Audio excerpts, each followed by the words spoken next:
Christmas പരീക്ഷ ചോദ്യപേപ്പർ ചോർച്ച കേസിൽ നിർണായക അറസ്റ്റുമായി ക്രൈംബ്രാഞ്ച്. ചോദ്യപേപ്പർ ചോർത്തി നൽകിയ അൺഎയ്ഡഡ് സ്കൂളിലെ പ്യൂണും മലപ്പുറം പനങ്ങങ്കര സ്വദേശിയുമായ അബ്ദുൽ നാസറിനെ ക്രൈംബ്രാഞ്ച് അറസ്റ്റ് ചെയ്തു. നാസർ MS സൊല്യൂഷൻസിലെ അധ്യാപകൻ ഫഹദിന് ചോദ്യങ്ങൾ ചോർത്തി നൽകിയത് വാട്സാപ്പ് വഴിയെന്നും ക്രൈംബ്രാഞ്ച്. നേരത്തെയും ചോദ്യപേപ്പർ ചോർത്തി നൽകിയിരുന്നതായി പ്രതി അബ്ദുൽ നാസർ മൊഴി നൽകി.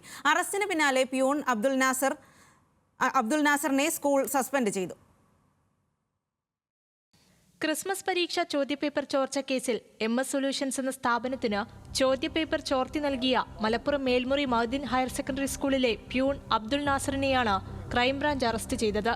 അബ്ദുൽ നാസർ ജോലി ചെയ്യുന്ന സ്കൂളിലാണ് MS സൊല്യൂഷൻസിലെ അധ്യാപകൻ ഫഹദ് മുൻപ് പ്രധാന അധ്യാപകനായി ജോലി ചെയ്തിരുന്നത്. ഈ ബന്ധത്തിന്റെ പേരിലാണ് ചോദ്യപേപ്പർ ചോർത്തി നൽകിയതെന്ന് ക്രൈംബ്രാഞ്ച് SP KK മൊയ്തീൻകുട്ടി പറഞ്ഞു. +1 കാര്യമാണ് പ്രതി ഇപ്പോൾ സമ്മതിച്ചിരിക്കുന്നത്. മറ്റുള്ള കാര്യങ്ങൾ നമ്മൾ കൂടുതൽ കസ്റ്റഡിയിൽ പ്രതിയെ വാങ്ങും, കൂടുതൽ ചോദിക്കും, അപ്പം കൂടുതൽ കാര്യങ്ങൾ മനസ്സിലാക്കേണ്ടത്. പ്രയാസം ഉണ്ടായിരുന്നത് വിദ്യാഭ്യാസ വകുപ്പുമായിട്ട് എന്തെങ്കിലും ചേരുന്നുണ്ടോ എന്നുള്ളതായിരുന്നു. അതായത് നമ്മളെ ഒരു അതോറിറ്റിയിൽ നിന്ന് എങ്ങനെയാണ് വരുന്നത്, അപ്പം അങ്ങനെയാണ് ഇതിലേക്ക് എത്തിയിരിക്കുന്നത്. ചോദ്യപേപ്പറുകൾ ഫോട്ടോയെടുത്ത് വാട്സാപ്പ് വഴി അയച്ചു നൽകുകയായിരുന്നു. പ്രതിയുടെ മൊബൈൽ ഫോൺ അന്വേഷണ സംഘം കസ്റ്റഡിയിലെടുത്തു. പ്രതികളുടെ ഫോണുകൾ ഫോറൻസിക് പരിശോധനയ്ക്ക് വിധേയമാക്കും. 10ാം ക്ലാസ്സിലെ ഇംഗ്ലീഷ്, +1 കണക്ക് പരീക്ഷയുടെ ചോദ്യപേപ്പറുകൾ എന്നിവയാണ് ചോർത്തിയത്. ഫിസിക്സ്, കെമിസ്ട്രി, ബയോളജി എന്നിവ ചോർത്തിയിരുന്നെങ്കിലും പ്രതിഷേധം ശക്തമായതോടെ യൂട്യൂബ് ചാനലിലൂടെ പുറത്തുവിട്ടില്ല. കേസിൽ കൂടുതൽ ആളുകൾക്ക് പങ്കുണ്ടോ എന്ന് പരിശോധിച്ചു വരികയാണ്. സ്കൂൾ അധികൃതർ പരീക്ഷാ പേപ്പർ സൂക്ഷ്മതയോടെ കൈകാര്യം ചെയ്യണമായിരുന്നു എന്ന് ക്രൈംബ്രാഞ്ച് SP KK മൊയ്തീൻകുട്ടി പറഞ്ഞു. കൂടുതലായിട്ട് അന്വേഷിക്കേണ്ടതുണ്ട്. അയാൾ പറഞ്ഞിരിക്കുന്നത് സയൻസിന്റെ 4 ക്വസ്റ്റ്യൻ പേപ്പർ അയച്ചു കൊടുക്കുന്ന അയാൾ പറഞ്ഞിരിക്കുന്നത്. +1 മാത്സ് വരും, അതിൽ ഫിസിക്സ്, കെമിസ്ട്രി, ബയോളജി ഒക്കെ അയച്ചു കൊടുത്തായിട്ടാണ് പറഞ്ഞിരിക്കുന്നത്.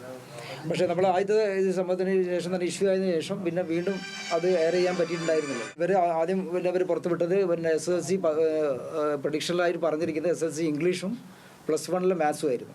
അറസ്റ്റിന് പിന്നാലെ പ്യൂൺ അബ്ദുൽ നാസറിനെ സ്കൂൾ സസ്പെൻഡ് ചെയ്തു. കുറ്റവാളികളെ മാതൃകാപരമായി ശിക്ഷിക്കണമെന്ന് പ്രിൻസിപ്പൽ പറഞ്ഞു. അതിനിടെ ചോദ്യപേപ്പർ ചോർച്ചയിൽ പ്രതിഷേധിച്ച് കോഴിക്കോട് DDE ഓഫീസിന് KSU റീത്ത് വെച്ചു. വിദ്യാഭ്യാസ വകുപ്പിന് ആദരാഞ്ജലികൾ എന്നെഴുതിയാണ് റീത്ത് വെച്ചത്. കേസിൽ MS സൊല്യൂഷൻസിലെ അധ്യാപകരായ ഫഹദ്, ജിഷ്ണു എന്നിവർ നേരത്തെ അറസ്റ്റിലായിരുന്നു. മുഖ്യപ്രതിയായ MS സൊല്യൂഷൻ CEO ഷുഹൈബിന്റെ മുൻകൂർ ജാമ്യാപേക്ഷ ഹൈക്കോടതിയുടെ പരിഗണനയിലാണ്. ന്യൂസ് മലയാളം, കോഴിക്കോട്.